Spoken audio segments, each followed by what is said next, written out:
Bonjour, c'est Sidonie. Bienvenue et merci d'écouter L'humain derrière l'étiquette. J'espère qu'il vous inspirera à aller à la rencontre de l'autre et de vous-même.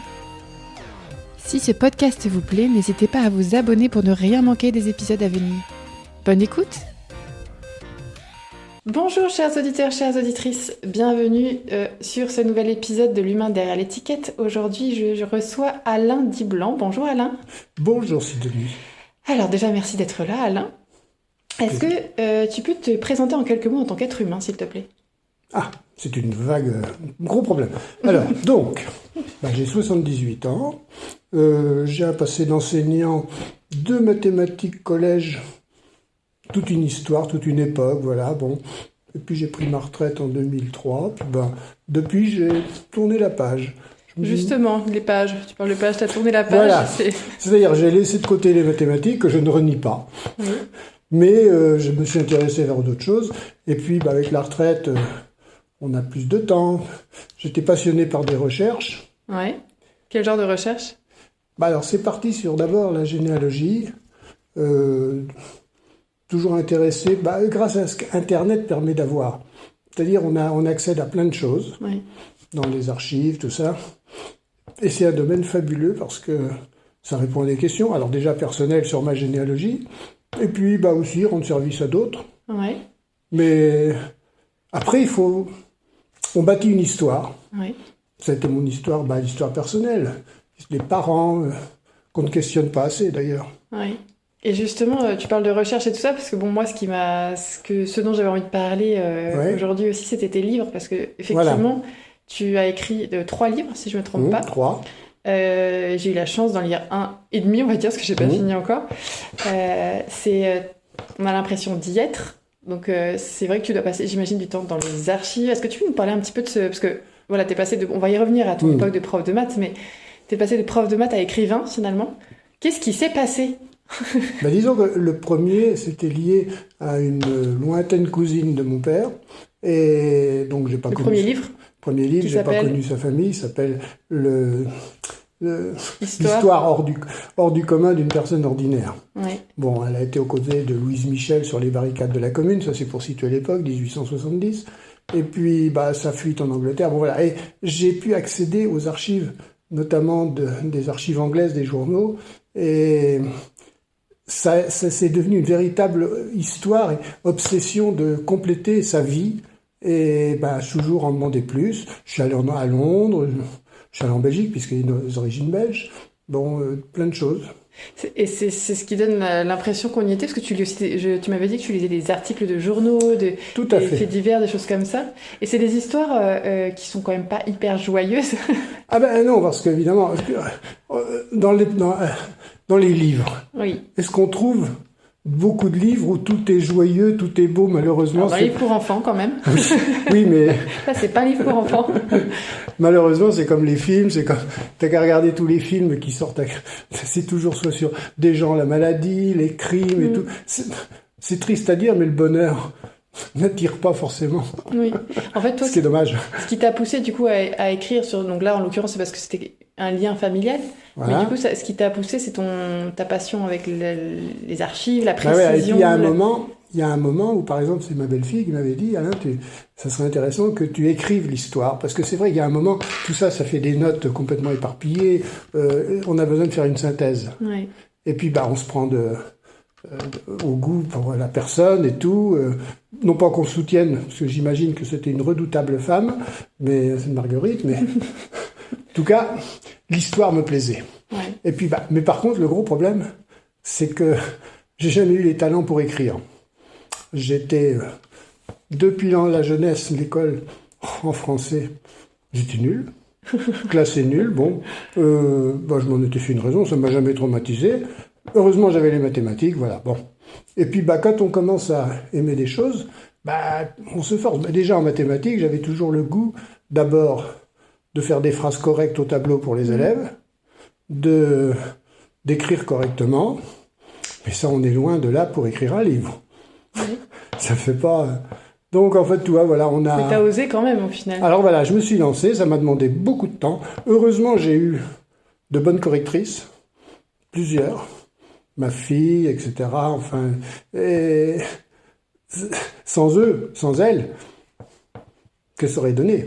Parce que là, donc, on parle de ton premier livre, mais tu en as écrit d'autres, donc c'est que ça te plaît quand même, finalement. Eh ben voilà, après on prend goût, on se lance, on continue, on trouve d'autres histoires. Voilà, il y avait l'histoire du côté de mes grands-parents maternels, toujours famille, bien sûr. Donc le deuxième livre ? Le deuxième livre, qui s'appelle Les Grandes Misères. Voilà. Donc ça s'est très bien marché. À l'heure actuelle, il est épuisé même. Bravo. Donc. Et du coup, ça c'est pareil. Alors, du coup, moi, je l'ai lu celui-ci et on suit vraiment un personnage. Alors c'est mes grands-parents maternels, alors que je n'ai pas connu. Je n'ai pas connu de grands-parents, moi.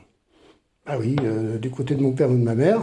Donc là, du côté de ma mère, c'est un destin curieux. Une grand-mère qui meurt en 1915 à la naissance du 17e enfant. 17 enfants, mon Dieu. Ça fait rêver, n'est-ce pas? Et le grand-père qui abandonne les plus jeunes, ceux qui n'ont pas 12 ans, les autres étant dans des fermes ou servantes, il les abandonne, dont ma mère, qui s'est retrouvée à l'assistance publique à 8 ans, qui a tenu compagnie avec sa sœur au moment du décès de sa mère. Ça doit être très marquant, bien sûr. Et lui a continué sa vie avec une autre dame, 5 autres enfants. Bon, voilà, c'est brillant, hein. Oui. Faut dire, on ne mesure jamais assez la difficile vie de ces pauvres hommes. Ah là, mon Dieu. Oui. Donc en fait, dans ton livre, tu parles tu parles pas que de ce monsieur, parce qu'il y a plusieurs générations en fait. Alors avant, je montre tout ce qui est, parce que la vie du grand-père, et puis aussi le côté généalogie, d'où ils viennent, d'où je viens. C'est ça aussi, pour moi, c'est la partie qui m'intéresse aussi. Donc, par contre, je me suis arrêté à l'histoire de mes parents, parce que là, on ne va pas amener sur le monde de mon époque. Là, je ne parle pas de ça. Là, oui, c'est dans le passé quand même. Mais c'est vrai qu'on s'y croirait, du coup, parce que comme tu lis des articles de journaux, c'est ce qu'on disait tout à l'heure, on s'y croirait, quoi. Et je replace ça dans des contextes avec des histoires locales, de façon à faire vivre ce qui se passe des fois dans des communes. Il y a des choses époustouflantes. On s'imagine toujours que quand on est dans un lieu, dans un village, dans la campagne, il y a une vie autour, il y a des relations, et j'essaie de montrer ça à travers des anecdotes que je pèse dans les journaux. C'est ça, et du coup, comme ça, tu dois y passer énormément de temps, en fait. Ça prend beaucoup de temps, et on veut toujours plus. On se dit, par exemple, tiens, il y a ça, je voudrais bien, c'est encore en ce moment sur des choses que je cherche, sur autre chose, et je me dis, mais si je pouvais...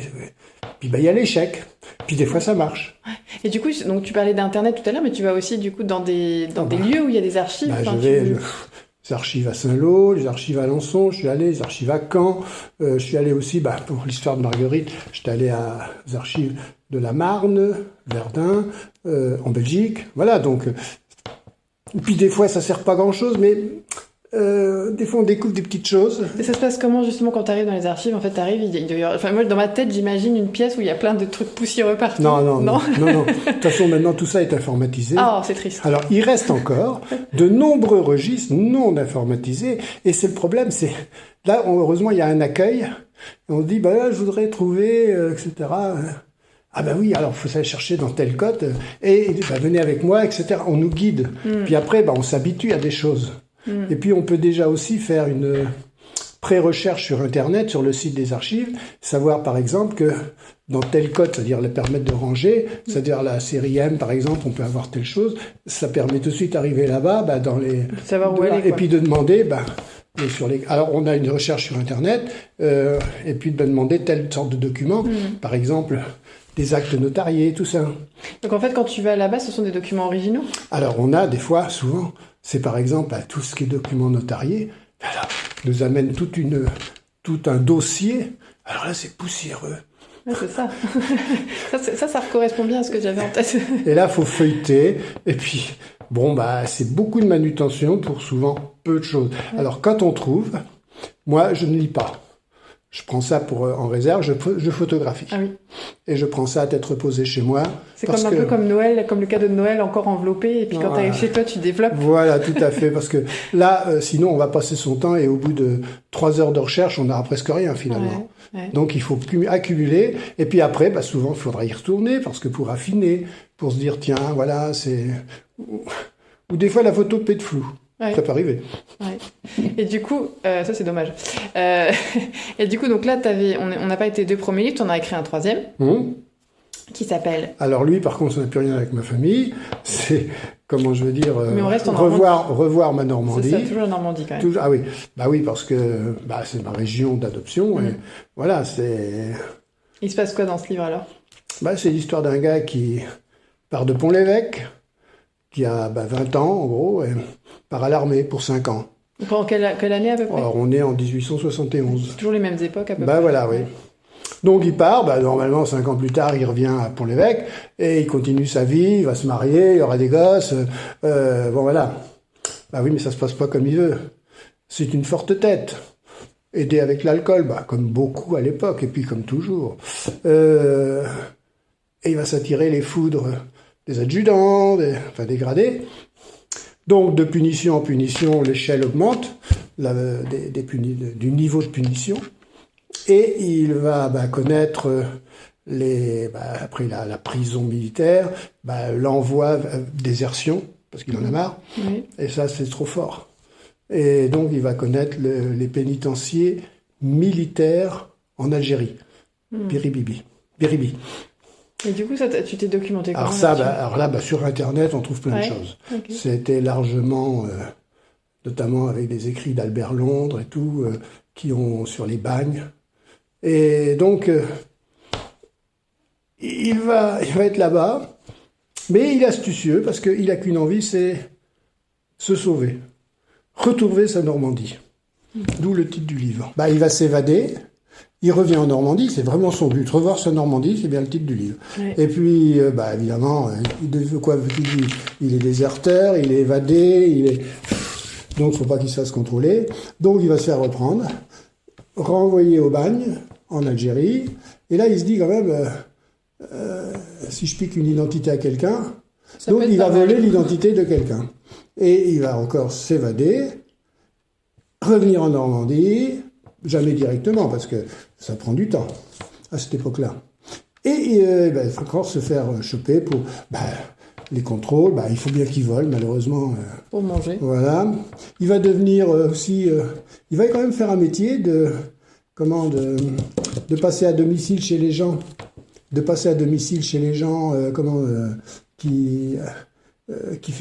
vendent des articles de mercerie, tout ça. Ah oui. Mercerie, en plus, c'est original pour... Ouais. Et avec sa mallette et tout, donc... Puis tout ce qui est article... Et il était honnête quand il faisait ça? Enfin, je veux dire, c'était... Alors... Honnête, oui, parce qu'en plus, il doit avoir, d'après ce que j'ai compris, une bonne entrée chez les gens. Il doit être gentil, il donne aussi des images aux enfants, il sait se faire apprécier en donnant, par exemple, pour les femmes, des boutons parce que les gens se font leur tenue, il ne faut pas l'oublier dans les campagnes. Et donc, il est bien vu, seulement il a quand même l'œil de regarder un peu ce qui peut être intéressant. Et de revenir à l'occasion la nuit ou quand les gens sont pas là. Il a quand même cette idée-là. Okay. Bon, donc il va se faire à nouveau dans des contrôles reprendre. Il reprend une autre, il revient là-bas au bail. Et une nouvelle évasion avec une nouvelle identité. Mais le trop vieux, ce qu'il ne sait pas, c'est que des fois, quand on vole une identité à des gens qu'on fréquente, on ne sait jamais sur qui on tombe non plus. Ah oui, c'est ça. Et c'est pas forcément, mais... C'est des gens un peu comme lui aussi, qui sont là au vert. Mais en fait, c'est ce que j'allais te demander. En fait, est-ce que cette vie qui est quand même pleine de rebondissements, de stress, de banditisme, etc., est-ce que c'était quelque chose de commun finalement? Écoute, je vais te dire, à travers tous ces gens que j'ai fréquentés dans mes lectures, disons que c'est pas extraordinaire. Ce que je suis en train d'écrire en ce moment sur un autre, c'est en 1907. Il y avait des bandes à Paris qui venaient, notamment l'histoire que je suis en train d'écrire sur l'affaire Témassé. C'est vraiment des gens... Alors ça, on tombe dans une autre catégorie, gens bien mis et tout, et qui vont s'attaquer le bon niveau pour avoir des vols qui valent le coup. Oui. D'avoir des actions, des bijoux en or, tout ça. En fait, là, on est dans le... Et ça existe. Et il y avait des bandes à Paris, comme ça. On vole avec classe, quoi. On vole avec classe. J'ai moi-même découvert, parce qu'il ne faut pas s'imaginer que on est... il y a tous ces gens-là, mais ça n'arriverait pas dans ma famille. Un cousin de mon père, je dis bien alors, un grand cousin de mon père, c'est-à-dire le fils d'un de ses oncles, à Paris. Moi j'ai découvert dans les dossiers du bagne de Cayenne, il a été pensionnaire là-bas. Bon, il faisait partie d'un réseau à Paris, d'une bande, et dont il était lui surnommé l'Anguille. C'est-à-dire le gars qui savait se défiler pour ne pas être pris par la police. Il a quand même été pris, il a été... il faisait beaucoup. Ils avaient dans un appartement, ils globalisaient plein d'articles volés. Il y avait les recelaires et tout ça. Mais c'est très actuel aussi, ça. Oui. Malheureusement, c'est comme ça. Il y en a partout, quoi. Et donc, il a été envoyé au bagne. Il s'en est évadé. Je n'ai jamais trouvé la trace. Okay. Est-il mort dans la forêt, noyé dans le fleuve déchiqueté par des requins, de quelqu'un d'autre, ou réussi, oui. Parce qu'à l'époque, on n'est pas aux cartes d'identité sécurisées. Ah bah non, c'est sûr. Et il y en a qui avaient le talent pour falsifier les papiers, les tampons qui se volaient dans les mairies. Ah non, mais tout est possible. C'est tout un monde. Donc il y avait tout un monde, effectivement, qui était très astucieux, et ils auraient pu mettre leur qualité à d'autres fins. D'autres fins plus profitables dans la vie, mais non. Mais ça rapportait bien pour certains. Puis d'autres, ça rapportait pas beaucoup. Ouais. Okay. Donc, quant à mon gars, là, de Henri Audoux, là, de Pont-l'Évêque, lui, il a eu le malheur, un jour, dans une agression, de vouloir faire taire une dame. Alors, il l'a pas tuée, mais il a simplement tenté de l'étrangler. Ah oui, quand même. C'est pas bien. Non, c'est pas terrible. C'est pas bien. Et ça, après, il sera reconnu, il a réussi à s'enfuir, à échapper à ses poursuivants, mais il sera arrêté, reconnu, etc. Bon. Et pourquoi tu avais jeté ton dévolu sur ce personnage, du coup ? Parce que, d'abord, il y a tout un enchaînement. Au début, pour moi, je lis des articles de journaux, les assises, par exemple, les comptes rendus d'assises, qui sont à cette époque-là très détaillés dans les journaux. On en a des colonnes, et on a les dialogues, on a tout ça au tribunal. Bon, donc ça m'intéresse. Puis après, je tire les ficelles, savoir que toujours plus. Ceci, cela. Bon, quand pour on le a plaisir, en fait, tu lisais pour le plaisir, là. Voilà, okay. Et puis, on essaie de compléter. Alors, des fois, moi, j'ai d'autres affaires, ça n'aboutit pas. Je n'arrive pas à trouver. Donc, parce que il y a plein de journaux, alors des fois, on recoupe suivant aussi les tendances. Il y a beaucoup de journaux catholiques, il y a des journaux républicains, alors des fois, la vision n'est pas la même. Intéressant. Ouais. Très intéressant. Et donc, quand on a une affaire assez complexe, assez complète, j'ai envie de l'écrire. Okay. Voilà. Avec toujours une insatisfaction, c'est je voulais plus. Tu veux toujours plus. Toujours plus. Oui, parce que on se posait. Donc on a une partie roman, bien sûr. Ce que j'allais dire, est-ce que t'es toujours. Est-ce que tu romances un peu ? Est-ce que tu obligé. ajoutes certaines petites choses ? Obligé, parce que moi j'ai eu du mal au début. Dans mon premier livre, c'était d'introduire des dialogues. Ça ne me tombait pas sous le sens, pourtant c'est ce qui fait vivre aussi le bouquin. Donc après, je m'y suis mis progressivement, et là, c'est vrai que je me suis lâché beaucoup plus. Donc les dialogues, je suis pas témoin visuel. Non, mais tu imagines. Mais j'imagine, par rapport à tout ce que je sais, je complète. Disons que c'est un petit peu plaisir, ça aussi. Tu uses de ta créativité. On se met un peu dans la peau du personnage. Quand on connaît son caractère, on se dit tiens. Et t'en rêves la nuit ? Non, mais par contre, alors c'est pas que j'en rêve, mais par contre je me dis tiens, faudrait que je cherche dans cette voie-là. Des fois c'est obsessionnel là. Ouais. Je dis il faut absolument que il va falloir que j'y trouve ça. Donc du coup là c'était ton 3e livre. Est-ce que tu as d'autres projets d'écriture ? J'en ai 3 autres qui sont faits, qui sont pas. Qui sont faits ? Ouais, qui sont faits. Bon, il resterait petite main à faire de correction finale, parce qu'ils ont été corrigés. Peut-être faut les relire. En disant c'est presque au point, on va dire. Okay. Donc il y en a un il y en a un qui met à cœur, c'est justement sur Torigny, un gars de Torigny qui, lui, a été fusillé pour l'exemple en 1916. Okay. Et qui est passé complètement dans l'oubli. Et grâce à toi, il ne le sera plus finalement. Si jamais je faisais aboutir, avec un éditeur, disons que son destin, c'est dommage qu'il ait été considéré que comme ça. Parce que quand j'ai les minutes du procès du Conseil de guerre, on se dit qu'il y a un acharnement, il faut qu'on le fusille. Et dès qu'il est condamné, dès le lendemain, il est fusillé. Oui. pour vite, parce qu'on sait que quelques jours après, les procédures auront changé. Oui, d'accord. Non, mais voilà, donc, c'est un peu... Alors, fusillé pour l'exemple, c'est vrai que c'est pas brillant pour les familles, mais il y a eu des familles qui se sont rebellées contre ces décisions dans les années qui ont suivi la guerre. Il y en a qui ont eu gain de cause, mais après des combats contre l'autorité militaire et l'État. Et il y a eu des choses tout à fait lamentables de l'armée. Bon, lui... Et ça, tu arrives à avoir des documents aussi quand il s'agit de... Moi, j'ai un dossier sur comment je veux dire, de l'autorité militaire. Il y a un dossier qui fait à peu près dans les 70 pages pour lui. Donc, c'est intéressant parce que... Et dans les archives aussi, tu as trouvé ça sur Internet. Sur Internet. Ok. Oui, non, mais on a énormément de choses, mais des fois, on se dit... est-ce qu'on peut en trouver d'autres qui approcheront encore plus? J'aurais aimé, par exemple, avoir une photo de lui, par exemple. Parce que ça, la photo, ça commence... C'est un marqueur. Par exemple, pour Marguerite, j'ai des photos. Marguerite, 1870. J'ai des photos d'elle, la photo de recherche à Londres, où elle est recherchée. Alors que maintenant, 1907, j'ai des coupables et je n'ai pas de photos. Et pourtant, il y en a eu de prises. Mais où sont-elles? Prises par l'autorité. Donc tu cherches encore? Des fois. Okay. Des fois, je me dis... Alors l'autre fois, j'ai eu la chance de tomber sur un site où il y avait, je sais plus, 300 ou 400 photos de bagnards. Ok. Je me suis dit, non, malheureusement, il y a eu trop de bagnards. Et il n'y était pas dedans. Ah bah oui. Et puis pas un de ceux des autres, parce que moi, des bagnards, je les fréquente couramment. Oui. Dans tes lectures, je précise. Tout à fait, dans mes lectures, oui. Donc voilà, c'est... Bon, mais heureusement, je n'ai pas que ça comme passion. Non, j'ai bien sûr. Les voyages. Bien sûr. Mais alors, juste... encore deux, trois petites questions sur tes livres. C'est que concrètement, en tant que lecteur, tes livres, ils sont intéressants parce qu'ils sont donc très authentiques. C'est plutôt... plutôt des récits. C'est ça, c'est des récits. Romancés avec...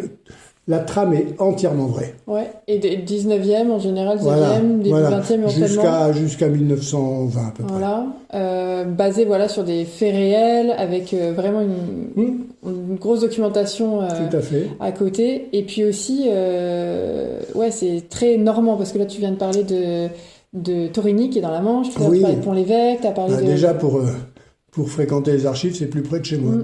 Mais ça reste, oui, c'est pour les questions de praticité, côté pratique. C'est pas mal. Mais ça reste quand même des récits qui sont malgré tout plus ou moins universels parce que c'est une époque que tu Voilà, et finalement on s'aperçoit que si on compare les époques, malheureusement on retrouve beaucoup de choses communes à nos époques. Évidemment, les moyens sont pas les mêmes. Je dirais qu'il y a une chose qui est apparue depuis, c'est la drogue en plus. Ah oui. Mais dans la déchéance des gens, c'est vrai que l'alcool a ruiné un tas de gens et il continue quand on lit dans le journal tout ce qui se passe dans nos régions. L'alcool, Oui, ça fait sacrément longtemps. Ça ajoute la drogue, voilà. Ouais, je me souviens avoir lu l'Assommoir quand j'étais un peu plus jeune. Ça te décrit bien ce que fait l'alcool je crois que c'était au 19e. Ouais, c'est terrible. Et du coup, donc effectivement, donc ça c'est ton côté écrivain, ton côté écrivain, je suis pas habitué. Pourtant, c'est ce que tu es aujourd'hui aussi, en tout cas. Ça fait partie de toi. Et justement, tout à l'heure, tu parlais donc que tu as été prof de maths et que tu as dit c'était toute une époque, une autre époque. Est-ce que tu veux bien nous en parler aussi, parce que c'est vrai que ça paraît finalement très opposé quelque part. Disons que mes parents, auxquels j'ai toujours eu un grand respect. Ils ont toujours fait tout ce qu'il fallait. On était 4 frères et sœurs, j'étais le 4e. Voulaient le mieux pour nous et surtout mieux que ce qu'ils avaient eu. Ouais. Donc ma mère, ayant connu l'assistance publique de son enfance, elle a été dans des conditions très malheureuses, retirée d'un premier... Bon, je ne reprends pas cette histoire, mais c'est pour dire qu'ils avaient un désir. Mon père, lui, était plus en retrait, mais... Lui, il avait été évacué de la guerre 14 de Reims et tout. Donc, en fait, ils avaient vécu les crises de 1930. Mon père, le chômage continuel, de nombreux petits emplois. La Deuxième Guerre, qui lui, il n'est pas parti comme il avait 3 enfants. Moi, j'étais pas né encore. Mais je suis né en 45. Donc, il voulait vraiment le mieux pour nous. Et le mieux pour nous, c'était ce qu'était l'ascenseur social, les études. Okay. Donc, moi, j'ai été celui qui est allé le plus loin. Qui a eu le bac, Et tout naturellement, il y aurait eu 2 voies possibles pour des études gratuites, puisque mon père était simple facteur à vélo. Et ma mère, petite brodeuse, elle avait du talent. Elle bossait énormément. Et c'était soit, ça me fait toujours plaisir, de rire de le dire, le séminaire pour être prêtre, soit l'école normale pour être instituteur. Et alors, est-ce que tu as des regrets de ne pas être allé au séminaire? Moi, j'ai fait le job j'ai fait ma communion, j'ai fait tout ça, j'ai été enfant de cœur. Mais j'étais vraiment je rendais service. Mais quand j'y repense, quand on en reparle, moi, j'y croyais pas. Simplement, moi, c'était un dérivatif. C'était une activité pour laquelle j'étais presque embauché. Moi, le prêtre était formidable parce que l'abbé Philippe, il nous donnait, on venait avec mon frère pour les vêpres. On était les 2 qui venions et il nous payait le cinéma. Il nous donnait une pièce qui nous permettait aussitôt après d'aller au cinéma parce qu'il y avait les 3 premiers rangs pour une petite pièce pour les enfants. C'est ok. Et donc, tu as un bon souvenir. Donc, moi, après, j'ai continué jusqu'à 12 ans. 12 ans, la communion et tout. Puis, là, avec courage. Non, il n'y a pas besoin de courage. J'étais le 4e à faire le même coup à mes parents. Ma mère m'a dit, bon, t'es pas allé à l'église, là j'ai dit, non, ça y est, j'ai fait ma communion, c'est fini, je crois pas. C'est vrai que ça me fait sourire aujourd'hui, parce que moi, je te connais un petit peu en dehors. J'essaie de t'imaginer, en fait, déjà en tant qu'enfant. J'étais pas rebelle, simplement. T'étais pas religieux, quoi. Pas du tout, pas du tout. Et c'est ce qui fait, le mot que peu connaissent, je suis apathéiste. Apathéiste? Ah oui, apathéiste. C'est quoi apathéiste? Souvent, à notre époque, quand on parle de religion, tu as ceux qui sont croyants, puis tu as ceux qui sont contre. Alors, dans ceux qui sont contre, tu as les athées, les agnostiques, etc. Moi, je suis apathéiste. Ça veut dire que moi, j'ai rien contre les gens qui ont leurs croyances. C'est le droit de chacun. J'ai les miennes, eux, ils ont les leurs. La seule chose qui me dérange, c'est quand on veut me convaincre. Ça marche pas. Mais apathéiste, c'est un mot qui existe? Alors, apathéiste, oui, ça existe, mais c'est peu pratique, peu connu, mais il existe. Ça veut dire que, en gros, la religion, c'est le dernier de mes soucis. Alors, ça veut pas dire que je m'en soucie. Pour moi, personnellement, pour moi, la pratique et tout, non, c'est pas un problème. Les gens font ce qu'ils veulent. Ça m'empêche pas d'aller dans une église, d'apprécier la beauté, visiter. Pas de prier, ça m'intéresse, ça n'a rien à voir. Non, t'es curieux de l'architecture. Mais c'est curieux de l'architecture, des rites et tout, de voir un peu ce qui s'y passe. J'ai toute une culture quand même de base.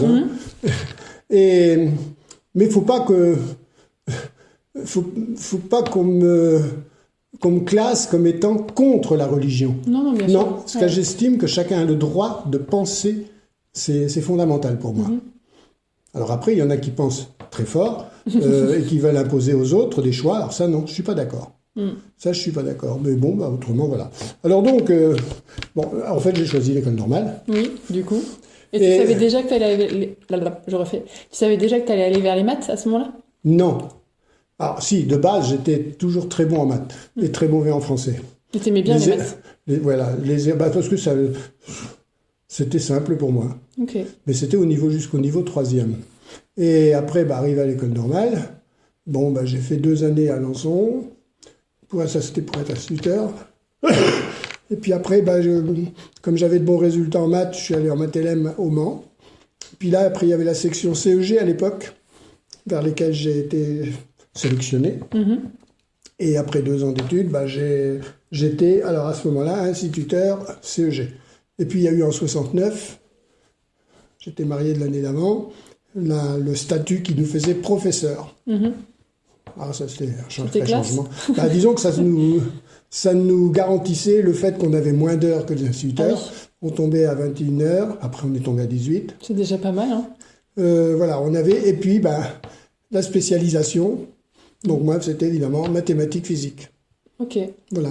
Parce qu'au tout début, pour ça que ça m'angoissait, pas que ça m'angoissait, mais je ne me voyais pas continuer dans cette voie. Instituteur CEG, quand je suis arrivé à Tingeray, fallait faire de la musique. Moi, de la musique. Parce qu'en plus, toi, de la musique, c'est pas trop ton truc. Pas du tout. Oui, c'est ça. Du sport. Bon, le travail manuel, ça c'est pas difficile. Bon, voilà. Alors, et puis, comme il n'y avait pas d'heure de maths à ma disposition, je faisais histoire géo. Ouais, t'aurais tout fait sauf ce que tu voulais faire, en fait. Donc j'avais 2 sixièmes et 2 cinquièmes en histoire géo. Ça veut dire que la plus grande partie de mon œuvre, mais ça me déplaisait pas. J'aimais l'histoire et la géo aussi. Ok. Moi, te connaissant un petit peu, je ne savais pas que tu avais donné des cours d'histoire, mais te connaissant un peu, tu aimes aussi raconter l'histoire et tu racontes des histoires avec beaucoup de cœur, avec beaucoup de...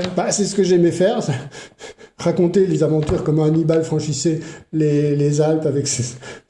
Mais je m'emportais à raconter ça et les élèves étaient subjugués. Ouais, c'est ça, qu'avec les maths, on n'a pas les mêmes sentiments. Bien que... C'est ce que j'ai parce que moi, le souvenir que j'ai en histoire, personnellement, c'était... le cours dépendait beaucoup du prof. C'est-à-dire, si j'avais un prof passionné qui me racontait ça avec passion, c'était cool. Sinon, mon Dieu, c'était l'horreur. Et les maths, comment ça se passait, du coup, tes cours de maths? Les cours de maths, j'aimais aussi jouer pas mal. C'est-à-dire que je mélangeais facilement, je pratiquais pas mal l'humour. J'espère que... J'ai eu des élèves après que j'ai rencontrés bien plus tard et qui m'ont dit « Ah là là, les cours de maths, tout ça. » Qu'est-ce qu'on se marrait? Après, tout le monde n'a pas forcément... Puis il y a ceux, c'est vrai, qui ont moins de soucis en maths. Moi, ce qui m'a plu, c'est que des fois, des élèves qui étaient... Ce que j'ai pas connu à la fin de ma carrière, et qui n'avaient pas les qualités familiales et tout pour se faire aider, ou être soutenus, s'accrocher, et qu'on aide, et qu'on encourage, et qu'après, tu entends dire, 10 ans plus tard, comme dans une grande surface à Vire, dire « Ah, c'est Monsieur Diblanc, c'était lui mon prof de maths, oh il était formidable !» T'as envie de te cacher et tout. Non mais voilà, ça quelque part ça fait plaisir aussi. Ouais. Non mais voilà, donc je me dis, et c'était une élève qui avait énormément de difficultés, mais qui a eu son brevet. Ouais. Et j'imagine pour elle la victoire que ça représentait. Et il y en a eu comme ça. Donc du coup, ce métier que tu as choisi, c'est l'amour des maths, l'amour de, peut-être même sans t'en rendre compte, l'amour de raconter les choses et de transmettre. Et tu aimes les enfants, du coup? Alors, oui, les enfants, attends... les grands-enfants, du coup. Par contre, non, vivre toujours au contact des enfants, j'ai donné. J'ai donné. Bon, j'ai aimé les miens. Oui, bien sûr. Oui. Voilà. Parce que c'est un métier où tu es quand même en contact avec les enfants. Ouais, mais à un moment, moi, non, c'est différent. On en a une mission d'enseigner quelque chose, on a un objectif, que d'être occupé. Puis il y a l'âge aussi qui est plus le même. Il y a un moment où on a envie de... Ça n'accroche pas forcément. En fait, c'est que tu étais enseignant au collège pour le coup. Au collège, oui. Parce que c'est pas forcément l'âge le plus facile non plus. Parce que, non, même plus dur, c'est 5e. Ouais. Et ça l'est toujours de plus en plus. 5e, c'est... je pense, à l'heure actuelle. Mais non, mais c'est vrai que mes 3 dernières années, je n'accrochais plus du tout. Ok. T'avais fait ton temps, quoi. J'avais fait mon temps, tombé sur des élèves difficiles, qui avaient probablement leurs raisons, leur mode de vie, tout ça. Puis moi, peut-être leur ras-le-bol. Oui, plus l'énergie pour ça. Ouais. Ok. Et puis après, la retraite. Et là, avec mon épouse, on a une belle vie qui s'ouvre. Elle-même étant à la retraite 2 ans avant, est institutrice de maternelle. Et on a des projets de voyage, parce qu'on a toujours eu ça qui nous a tenus, qu'on a bien partagé. Puis la maladie l'enlève à 60 ans. Me retrouve seul. Bon, donc attends, 60 ans, ça fait combien de temps après la retraite du coup? 60 ans, c'était en 2007. Donc moi, c'était 4 ans. On a eu 4 ans ensemble. Voilà. Mais on a eu 2 beaux enfants. On a eu de la chance. Pas de problème et tout. Non, vraiment, ma vie... j'ai une belle vie. Mais il y a des accidents qui arrivent. Et ça, malheureusement, on ne peut rien y faire. Comment tu as fait, justement, pour... Alors, tu n'es pas obligé d'en parler. Hein. Non, mais ça me... Quand tu as appris la nouvelle, quand vous avez appris la nouvelle, comment vous avez géré, comment vous avez... D'abord... Est-ce que tu veux bien parler aussi de la maladie, du coup, de quelle maladie c'était? Un cancer des ovaires, qui malheureusement ne laisse que peu de chance, encore à l'heure actuelle, mais il y a différentes formes, bien sûr. Toujours est-il, c'est que... disons que ça a duré 7-8 mois, c'est tout. L'échec de la chimio, mais elle avait la rage de vouloir vivre. Le plus dur, ça a été les dernières minutes, quand on est seul dans une chambre à Baclès, et que c'est la fin, et qu'elle est consciente, en partie. Et là, on est tout seul. C'est pour ça que je suis pour l'euthanasie. Bon. Mais je sais qu'il y a des gens qui vont en... Alors attends, c'est en Belgique, je crois. Oui, il y a des gens qui vont, bah oui. De toute façon, c'est un moment difficile, il ne faut pas se leurrer, il n'y a pas de formule.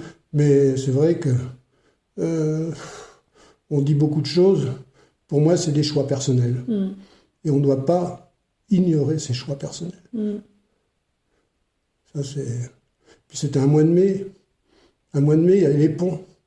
Quand on pense qu'un cancérologue, on est réduit, avec une infirmière, à avoir la garde de 2 étages, à cette époque-là.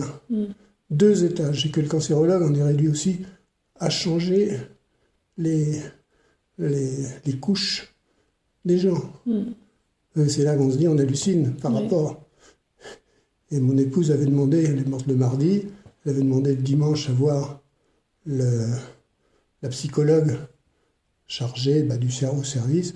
On lui avait dit, oui, rendez-vous, mais pas avant 3 mois. Oui, d'accord. Non, pas 3 semaines, 3 semaines. Et là, elle s'est dit, c'est trop tard, je serai morte. Et tout ça, c'est dur.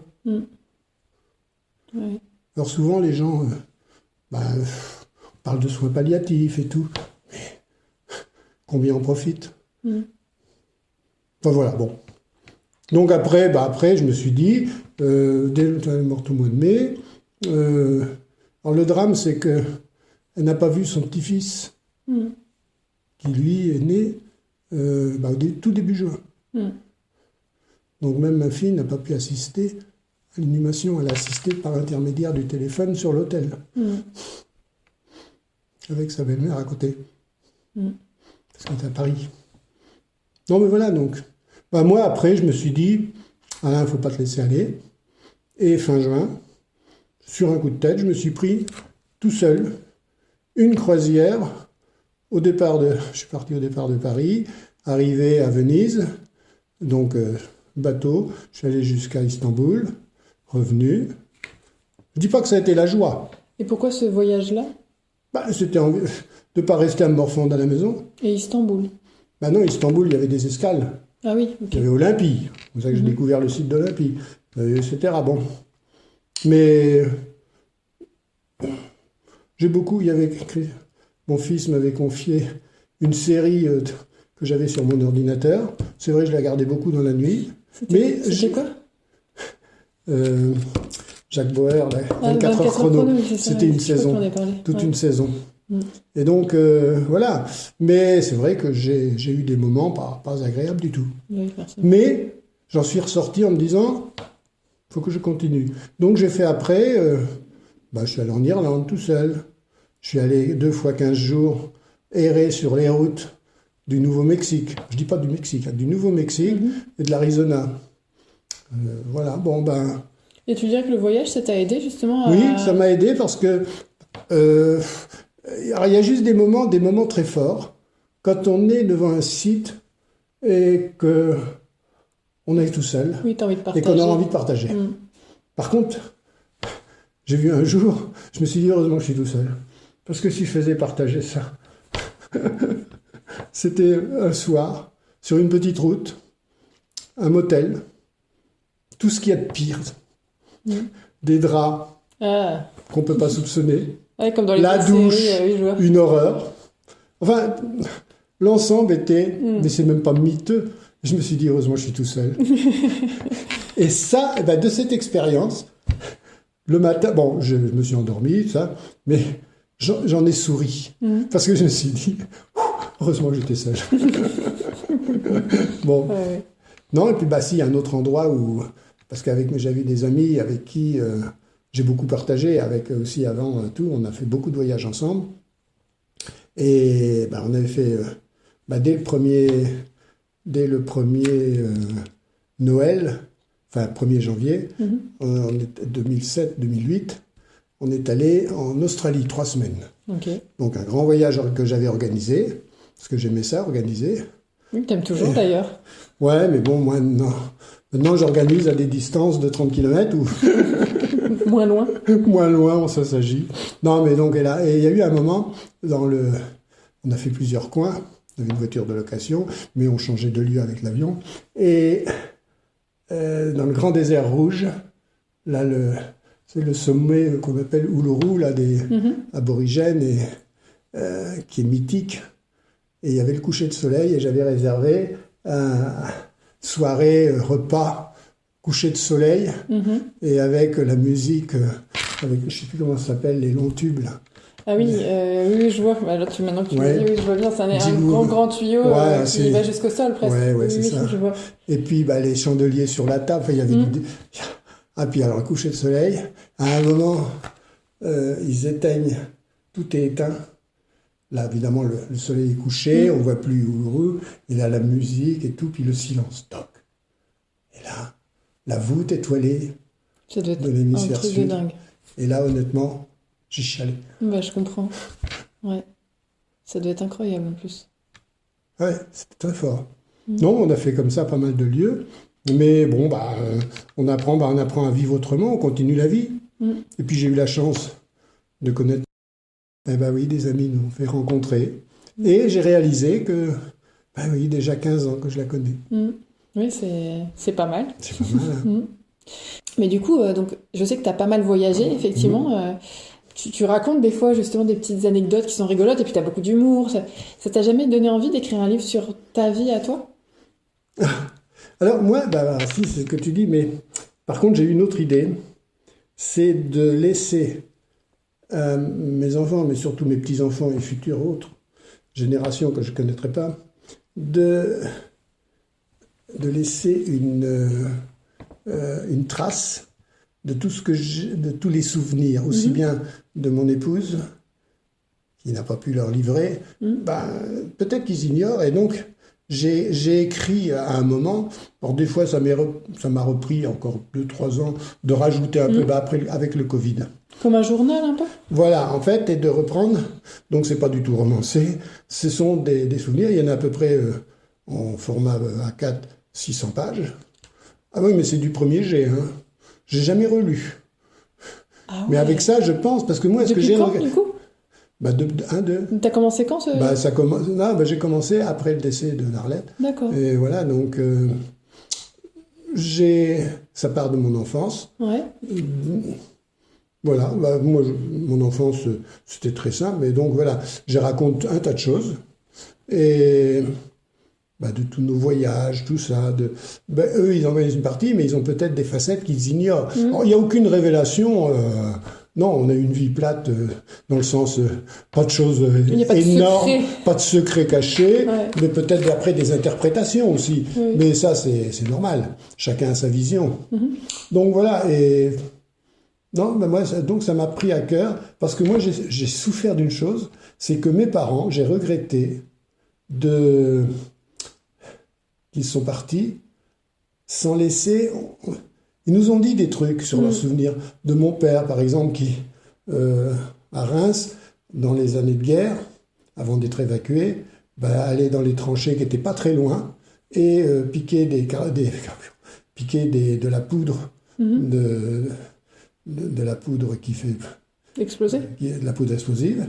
Et il faisait des trucs dans la cour de son immeuble, des trucs, et il avait un jour pété tous les carreaux de l'immeuble. Il faisait des expérimentations ? Oui, il aurait pu être tué. Ok. Bon, tout ça, il nous l'a raconté. Ouais. Mais j'aurais voulu plus. Que par exemple, qui était son père, parce qu'il était enfant naturel. Je pense que d'après les photos que j'ai pu avoir, c'était tout simplement son oncle. Ok. Qui avait... Non, mais pas du moment. Et en fait, l'oncle aurait mis enceinte les 2 sœurs. Et puis, il est resté en contact avec, évidemment. Et il en a épousé une, mais tardivement, 15 ans plus tard. Ouais. Et donc, la cousine que moi j'ai connue, qui était la fille officielle de l'oncle, de son oncle, à mon père, était en fait sa demi-sœur, probablement. Il y a tellement de ressemblances, tellement de choses avec le monsieur dont j'ai les photos, qui lui n'est pas dans la lignée des petits blancs. Tu te dis, c'est pas possible. Dans la façon dont mon père, et puis la façon dont il s'est occupé de mon père. Mon père, l'oncle Marcel, voilà. Donc voilà, et ça, du côté de ma mère, j'ai reconstitué à travers le livre que j'ai écrit, mais elle nous racontait, mais souvent quand on est enfant, ou plus pas enfant, même après, on se dit, toujours la même histoire. On ne prend, et puis après on se dit, ah ma mère, j'aurais dû écouter beaucoup plus, j'aurais aimé. Alors ma mère, j'avais demandé un jour, disons, elle avait dans les 80 ans, écris-moi des choses. Elle m'en a donné 3 ou 4 pages, je les ai toujours. Mais bon, c'est très peu finalement. Oui. Et c'est pour ça que tu as écrit ce Donc journal. c'est pour ça, et j'incite toujours les gens à écrire, mais oui, si c'est bien, je le ferai, mais on voit le temps qui passe. Et moi je me dis, je l'ai fait, sauf que je ne tiens plus à jour actuellement. Hein? Mais tu as quand même 600 pages déjà. Oui, c'est entre 500 et 600. Okay. Sachant qu'en plus, toi, tu fais, on en avait parlé, les arbres généalogiques, toi, tu as fait l'arbre généalogique de ta famille, finalement. Oui, moi, je suis remonté en Belgique. Déjà, la mère de mon père était belge. Donc, c'est racines belges. Bon, on est tout près de la France. Hein. Non, mais moi, ça me passionnait, c'est vrai, de savoir que Diblanc, par exemple, en fait, c'était Liblanc. J'ai la preuve, en 1712, j'ai le mariage d'un Rémy Diblanc, de la naissance d'un enfant de Rémy Diblanc et d'une Élisabeth, je ne sais plus comment, un go. Et j'ai leur mariage et il s'appelle Liblanc. Donc tu veux dire que c'est une faute de frappe?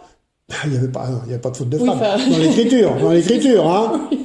Mais non, mais tout était. Faut pas oublier que c'était oral. Ouais, c'est ça. On fournissait pas des papiers. D'où, t'imagines la prononciation des gens. Je peux imaginer, quand ils avaient, donc tu devrais t'appeler Liblanc, quoi. Bah oui, et là-bas, il y a des lits blancs aussi.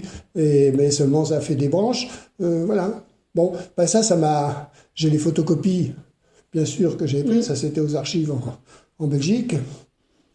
Non, on a fait des choses, des recherches, ça m'avait pris assez tôt, voilà.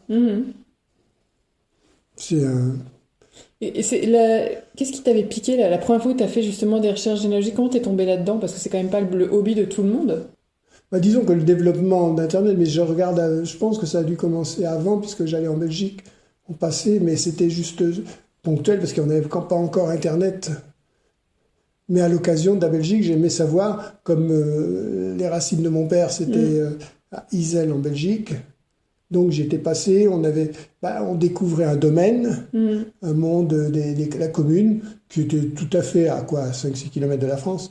Mais puis après, il y a les archives de Arlon. Puis là, je me souviens, avec Arlette, j'ai même eu mes enfants aussi qui y étaient mis. J'ai passé 3 heures, voilà, pendant que notre petite chienne attendait dans le camping-car. Elle ne m'a pas aidé. Non, mais voilà, donc... mais c'était encore que embryonnaire, ça. Parce qu'après, c'est vrai que c'est devenu plus industriel avec Internet, c'est formidable. Quand on a maintenant des accès... et puis les journaux, moi j'adore lire sur les journaux d'époque parce qu'on découvre des destins de gens fabuleux, des anecdotes. Ouais. Quand j'ai fait celle de mon grand-père, quand qu'il est ivre, c'était vers 1935, ivre sur la route et qu'il fait occasionner un accident entre des voitures. Ah, superbe. Non, mais ça donne, ça donne corps au personnage. Ouais. Hein? Bon, c'est ça. Et puis, c'est pas ridicule. C'est les gens, ils étaient comme ça, puis c'est tout. Faut pas les prendre. Parce que beaucoup de gens, des fois, ont peur. Ah ouais, qu'est-ce qu'on va découvrir sur ma famille? Alors, c'est vrai qu'il y a des choses, des fois, qui pourraient être... découvrir un meurtrier. Disons, dans la famille récente. Un meurtrier, un violeur, etc. Non, mais attends, là, ça peut être terrible. Mais si ça remonte, non, on n'est pas coupable.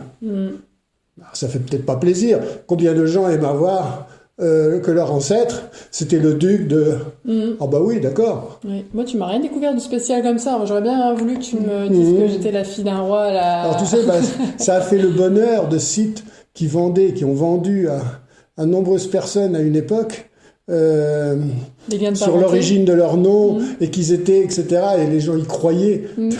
Moi, on m'avait dit quand j'étais petite que j'avais un lien avec la famille de Monaco, tu vois. Ouais. Et j'y croyais, j'étais contente. Quand j'étais petite, je me croyais princesse. Après, j'avais la chance que mon épouse dans sa généalogie, que je n'ai pas faite, mais j'ai utilisé une généalogie, parce que le problème, c'est que l'avantage, c'est que quand on remonte dans le temps, si jamais, il y a déjà tous les gens il y a tout plein de recherches faites dans un site comme Généanet, et où on trouve plein de généalogies déjà faites.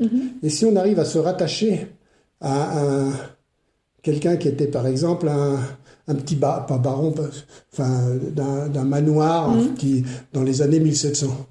Et ceux-là, ils ont leur généalogie qui est beaucoup plus établie parce qu'elle tournait autour d'eux et de leur famille. Et à ce moment-là, on peut remonter. Et on arrive à celle des Carolingiens et tout, parce que faut dire qu'une personne sur 10, à peu près, d'après les estimations, descend de Charlemagne. Oh, la classe. Mais c'est extrêmement banal, finalement, une personne sur 10. Donc peut-être que tu descends de Charlemagne. Peut-être. Non, moi pas. Et encore, j'en sais rien. Oui, mais bon, est-ce que...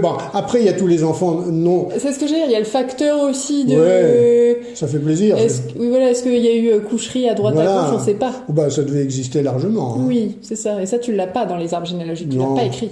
Non, là, il y a une part...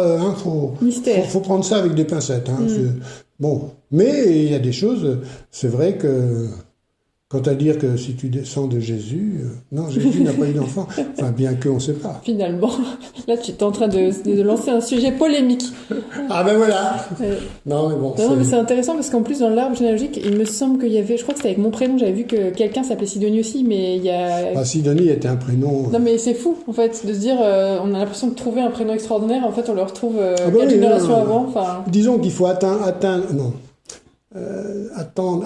notre époque pour avoir une nouvelle génération de prénoms. Ouais, mais c'est marrant quand même de se dire qu'au final, tes parents ils choisissent un prénom pour toi en misant sur l'originalité quand même, parce que moi je sais qu'à de mon époque, des Sidonie, il n'y en a pas 36 000, et en fait, ce prénom existe, il est dans nos gènes. Ça, c'est déjà, tu fais une mention à ton niveau, à toi. Oui. Mais si on prend le choix des prénoms, par exemple, moi, par mon prénom, il y avait donc Alain, Jean, Gérard. Donc Alain, c'était le choix de mes parents. Jean, c'était... Ma marraine, c'était Janine. Oui, à l'époque, c'était... Gérard, mon parrain. Voilà, et il y avait ces choix-là. Mais il y avait dans d'autres familles, c'était la mère de la mariée, de la mère, la grand-mère, qui disait, ça sera son prénom. Et puis, c'était d'honorer un grand-père, d'honorer... Il y avait des principes précis. Oui, j'avais même vu quelque part que des fois, c'était même les parents ou la marraine qui décidaient du prénom de l'enfant. Voilà, mais c'était... c'était pas libre. C'était imposé. Ça paraît fou aujourd'hui. Non, bon. Mais moi, globalement, ma vie, je la... Bon, s'il fallait la refaire, je changerais peut-être pas beaucoup de choses. Peut-être, je parle pas des problèmes de malheur, mais non, j'étais content. J'ai pas été exigeant. Et alors, quel serait... Pour conclure, qu'est-ce que tu pourrais donner comme conseil aux gens? Quelles seraient tes plus belles leçons de vie, justement? D'abord, c'est très personnel, tout ça. Après, ça dépend des caractères. Moi, je vois les choses... déjà, avec l'âge que j'ai. Donc, on est obligé de relativiser l'avenir. Le passé était derrière nous, vraiment. Hein. Bon. Faut pas être trop exigeant. Il faut avoir des buts. Bon. Ce but, il faut savoir le reconnaître quand on le remplit. Je pense. Et puis,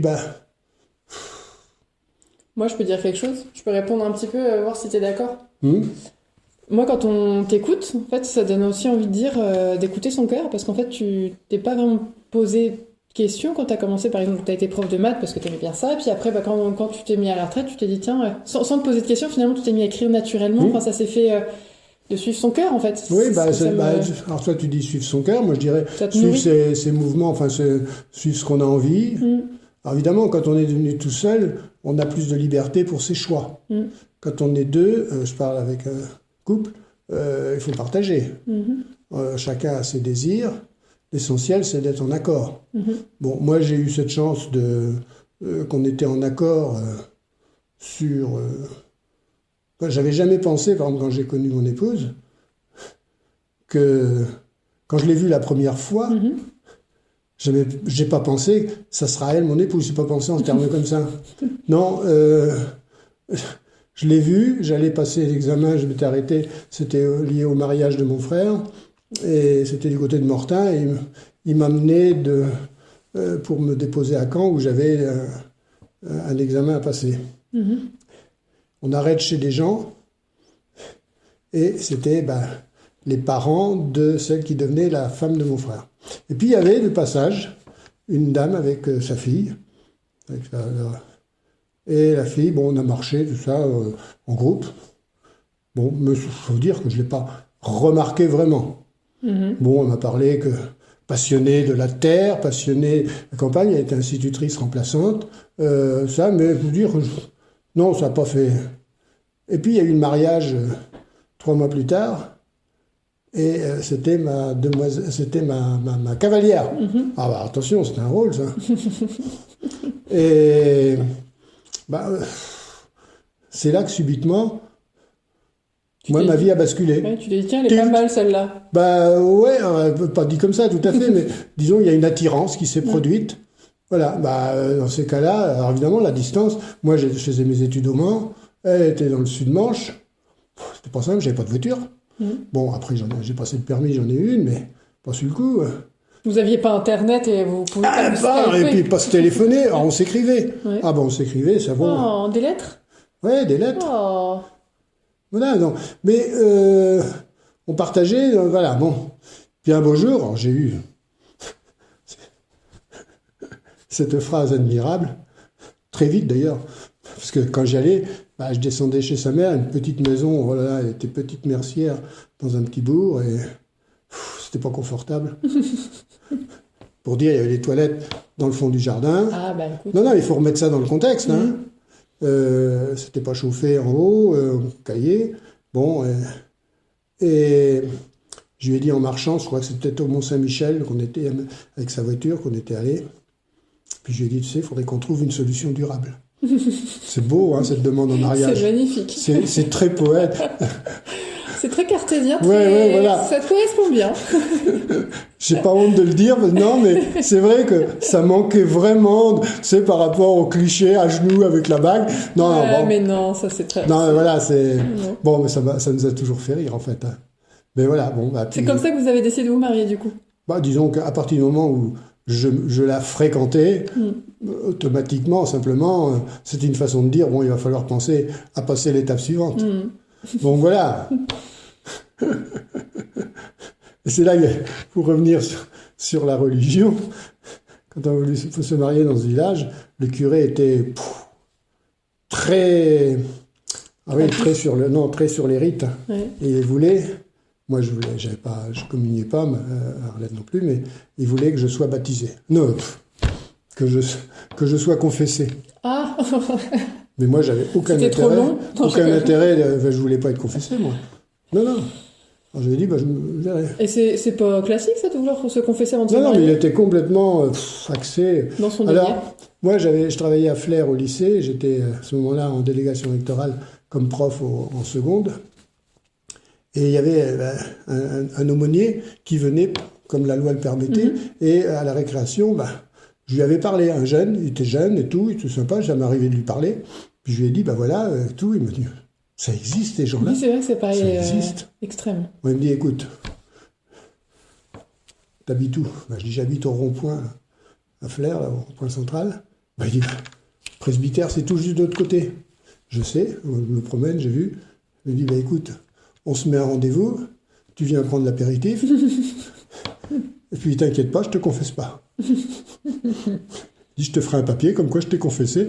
C'est un pieux mensonge. Bravo. Donc, comme quoi, il y a des arrangements. Voilà. Puis, j'ai fourni au curé. J'aurais pu le prendre de face et tout, mais à quoi ça sert contre des gens butés? Donc, voilà. Moi, ce que je veux montrer, c'est que finalement, il faut pas chercher, des fois, à rentrer dans la lutte.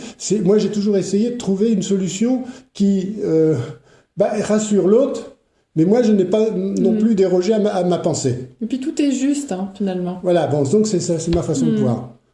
C'est ainsi. Et puis, ça a fonctionné. Ouais. Tu t'es marié. À l'armée, c'était pareil. J'ai réussi, malheureusement, à faire mon année de service militaire. Mais tout ça pour s'entendre dire à la fin, par le général qui pose la question au colonel de l'armée, la visite de libération. Mais pourquoi vous ne l'avez pas réformé, celui-là? Mais dit, on ne savait pas, il était trop tard. C'est-à-dire que j'ai réussi à être l'incapable de service. Comment ça? À partir du moment où on voulait me faire des choses de stage commando et tout. Stage commando, tu t'imagines pas. J'ai réussi à... Bon, j'avais fait les transports en commun à Paris pour conduire un camion sans le permis pour remplacer la RATP, mais c'est sous le couvert de l'armée. Hein, mais j'avais pas le permis. Mais j'ai quand même transporté des gens avec un camion dont j'avais pas le permis. Voilà, c'est la réalité. Et je suis revenu, j'avais mal dans l'épaule. Bon, j'en parle au médecin, etc. Puis au week-end, j'étais chez moi, je vois le médecin, quand même, je la consulte. Puis elle me dit, je vous fais un certificat médical. Bon, ça n'a aucune valeur avec l'armée, hein, mais pour la forme, je vous fais ce certificat médical. Comme quoi, peut-être, je sais pas, quelques jours sans activité. Je vais à l'infirmerie, à la rentrée à l'armée le lendemain, je présente le certificat, mais je ne sais pas du tout ce qui va m'arriver. Et là, le médecin, qui n'est jamais qu'un appelé, mais médecin, donc c'est différent, il est officier. Il ne me donne pas, je dis, voilà, j'ai vu le médecin, il dit, donnez-moi le papier. Chouchou! C'était une copine qu'il avait perdue de vue. Et là, les portes s'ouvrent. Ah oui, quand il a dit chouchou, c'était parce qu'il avait reconnu la nana. Oui, l'entête du médecin. Alors là, il me dit, bon, qu'est-ce que tu veux? Je dis, ça me tombe dessus comme ça. Ce que je veux, c'était une histoire de stage, donc commando. Je veux pas y aller. Il me dit, c'est comme si c'était fait. Mais par contre, il faut que je t'envoie à l'hôpital militaire de Cherbourg. Et donc voilà, je suis allé à l'hôpital militaire de Cherbourg, passer des examens, et on m'a découvert, il avait dû donner des dépôts de calcaire dans l'articulation. Et alors là, le truc sublime, interdiction de faire tout mouvement, de porter un sac du côté. Alors je sais même plus si c'est droite ou gauche, alors pour te dire. Ça s'est peut-être arrangé. Et donc, j'ai eu tout pouvoir, là. C'est vrai que c'est dingue. Moi, avec mes croyances à moi, je dirais que l'univers était de ton côté, tu vois. Oui, mais pas forcément du côté de tout le monde. Moi, je pense que tout est juste, mais... Donc voilà, tu vois, et j'ai passé... évidemment, j'aurais pu être réformé, mais c'était trop tard. Donc, j'ai fait mon service, mais par contre, je jugeais de ça une marche pour finir la période de formation, où il y avait... moi, je dis non, je peux pas... sac à dos... non, pas de sac à dos. Je disais au capitaine, ça fait plutôt rigolo quand même. Le gars qui marche avec le fusil sur l'autre épaule, alors que tout le monde, ça doit être la même épaule. Le casque commençait à m'embêter. Et puis, à un moment, je dis, je vais bien tâter. Je prends le casque et je le jette. Oh, j'en ai marre, etc. Le capitaine va chercher le casque, puis il le donne à un copain, il porte ça. Puis après, le fusil... Oh non, alors je me suis dit, j'ai pas là-dedans, mais après j'ai été exempté de tout. Voilà, bon, quelque part j'aimais un peu, mais on ne sait jamais sur quelle voie on va aussi. Hein. Mais bon. Oui, t'en as joué, mais bon, il y avait quand même ton épaule qui était un peu touchée, quoi. Oui, qui n'a pas une douleur à l'épaule, honnêtement. Hein. Mais l'armée, c'est l'armée. Ça, c'est... Faut être solide. Voilà, tout pour dire que la vie, je m'en suis bien contenté. Mais bon, c'est pas une grande vie aventureuse, hein. Ça dépend de quel point de vue on se passe, parce que t'as quand même beaucoup voyagé, écrire des livres, c'est une aventure aussi. Oui, si, j'ai confiance. T'as suivi, en fait, tu t'en rends pas compte, parce que t'as suivi tout ce que moi je dis, t'as suivi ton cœur, mais... Voilà, puis j'avais la chance d'avoir un métier, d'avoir... on avait une vie assez rangée, finalement. Puis on a fait toujours en fonction de nos moyens. On n'était pas... C'est vrai qu'on n'a pas fait la fête beaucoup. Par contre, on avait les voyages. Les voyages, ça primait. C'était votre truc. On avait envie de sortir. Moi, à l'âge de 12 ans, le premier voyage que j'ai fait, c'est Paris. Sinon, on n'avait pas de voiture déjà.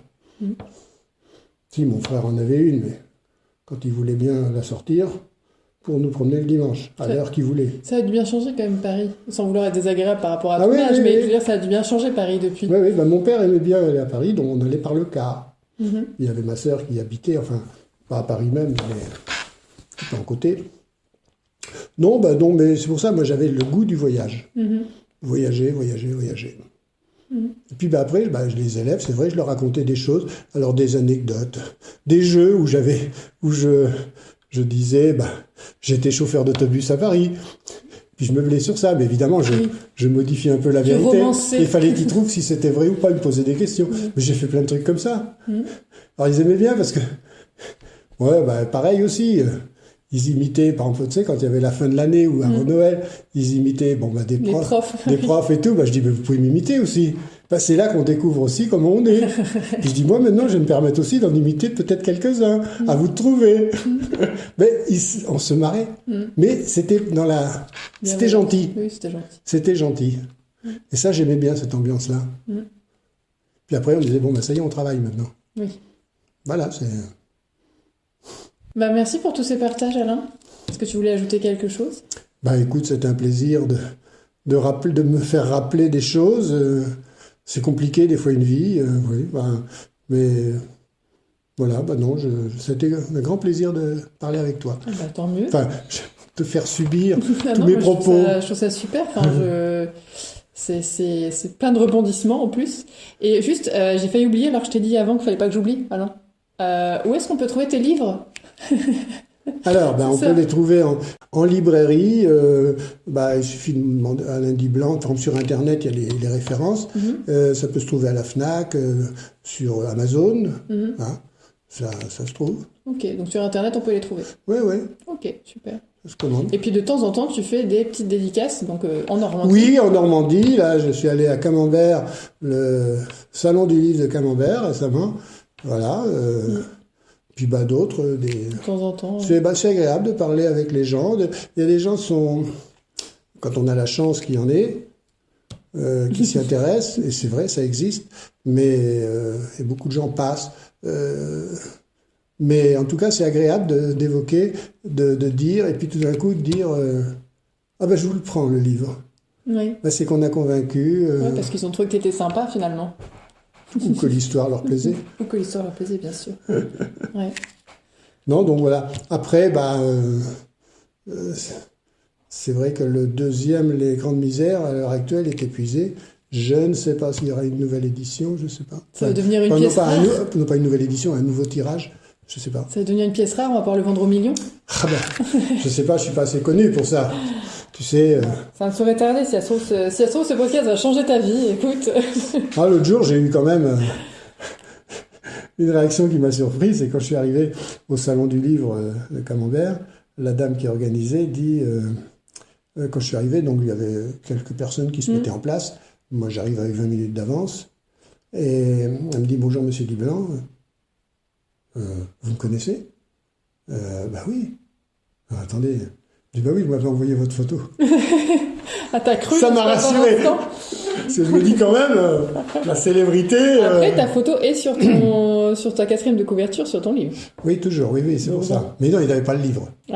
Non, mais par contre, tu sais, pour se présenter, tu sais, ils font une petite notice, et donc, il est bon d'envoyer la photo. Non, mais c'est le coup, ça. Ça fait drôle. Ça, oui, puis aussi, alors petite aussi, c'est une dame qui, avec sa fille, qu'elle lui dit, le monsieur, c'est l'écrivain qui a écrit. Écrivain, moi je suis pas habitué au mot. Oui, pourtant t'as écrit quand même 3 livres, donc t'es écrivain, quoi. Mais ça, voilà, bon, faut assumer. Comme quoi, tu vois, c'est une de tes étiquettes, écrivain, et là on est allé voir d'autres choses derrière. Non, mais ce qui me plaît, c'est que j'ai eu plusieurs choses dans la vie, Voilà. Et très bien. Merci beaucoup, Alain. Merci. À bientôt, Alain. À bientôt, merci. Merci de votre écoute. Si cet épisode vous a plu, n'hésitez pas à vous abonner pour ne rien manquer des épisodes à venir. À bientôt!